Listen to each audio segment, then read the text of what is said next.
Hey guys, before we get into things, please subscribe to our channel and make sure you turn on notifications so you know every time we post.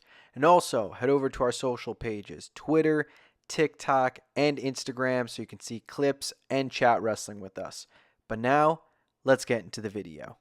NXT live from the 2300 Arena in Philadelphia, Pennsylvania, the original home of ECW. Tonight was a great show. I'm going to start off the bat by saying that. Fantastic show. I loved what I saw. I hope you guys are loving what you are seeing. This is Snowden, C2 Wrestling's finest, one half, I should say, of C2 Wrestling's finest, coming at you with a little bit of a review of the show we got tonight in Philadelphia, the ECW Arena, NXT. Crazy to see these two worlds collide. It's two yin and yang pairings, NXT comparing to the original ECW. Vastly different shows. Kind of wild to see a collaboration between them, but we got a lot of great, fun surprises, actions tonight.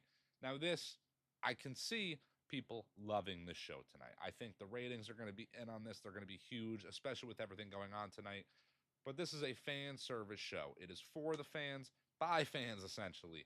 This is what we want to see. We want to see Bubba Ray Dudley. We want to see RVD. We want to see these guys coming back to their home arena, interacting with these young, up and coming superstars. It's only great for business. It's really only great for business.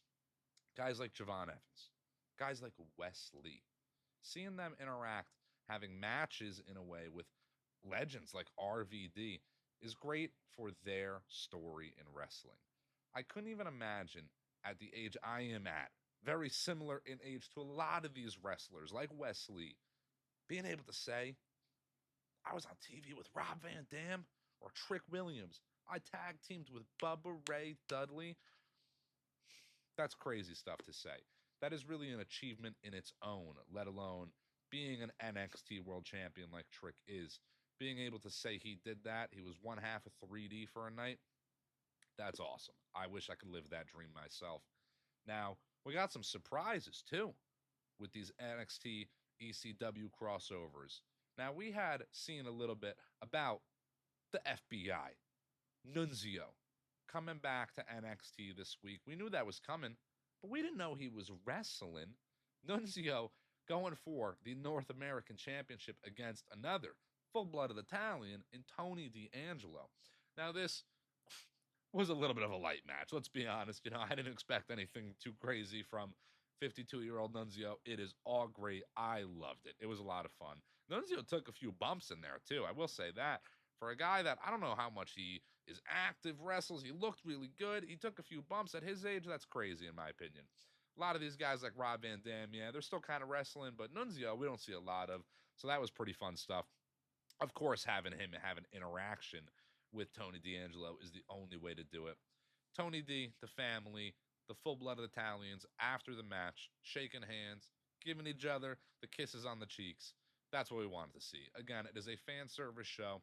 This is a show for fun. We are not here to get Cody Rhodes finishing the story tonight. We are here to have fun and enjoy what we're getting, seeing these crossovers. And that's a lot of what we got. Not only did we get the surprise Nunzio matchup, we got a surprise Gore Rhino. Not only an ECW original, but that is an NXT alumni coming back to NXT, coming back to ECW, maybe to let off one last Gore. Who knows? Rhino still looks great. I think he could go. I want Rhino back in NXT full time for all I care. I think that'd be wonderful. It again, top to bottom, was a great show. From the beginning, we started off with Dawn Marie, another ECW original, special reffing the match between Lola Vice and I forget Jada Parker. Brain fart. Sorry, I can't believe I was rambling as much as I was just rambling without stopping. Jada Parker and Lola Vice, Dawn Marie, special guest referee, and a pretty good matchup between the women. The gimmick match of the night. I'm happy to see one. You gotta do one with ECW. We got a table later on in the show, but we needed more than just a table. So I'm glad we got it with this matchup. Moving on from that, we went into a Wesley versus Javon Evans matchup with RVD coming out during the match as he was attacked prior by Wesley. This is, again, fan service, fun stuff. Would I have loved to see a full blown singles match from RVD? Of course. Am I upset we got it? No, I am not. We might still get it. RVD can still go. I think he very well can be one of those part-time guys for a year or two. Now listen, RVD, if he said he was done today, hell of a career. Hang those boots up. It is all good. We loved you while we had you. But if we still got you, I want to see what you got left. I want a few more from RVD. To see him one-on-one with a guy like Wesley is a fantastic matchup. Those are two guys that can go. RVD can still go. Wesley, of course, can go. That'd be one of the best matches I think we can get with a potential RVD NXT matchup. There's a few guys down there I would love to see, of course. But Wesley, RVD, I want that booked. I say put it at the upcoming deadline, if you had to ask. Now, we again had a great show, in my opinion.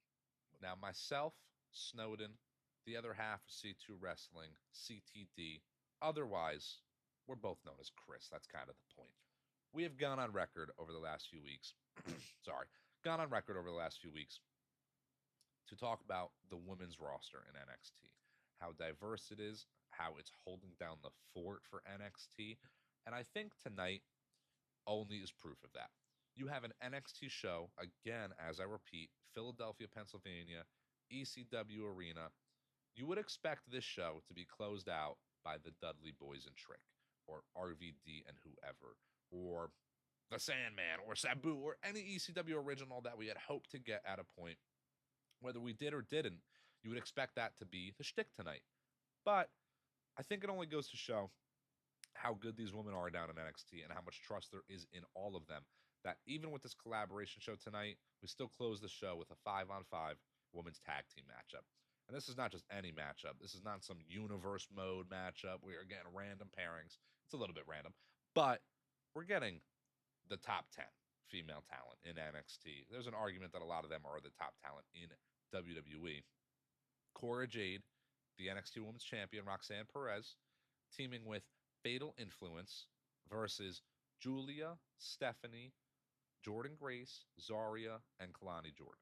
Now that is a Survivor Series matchup in terms of women v. women. You know, it is, again, the top 10 of talent down there, in my opinion.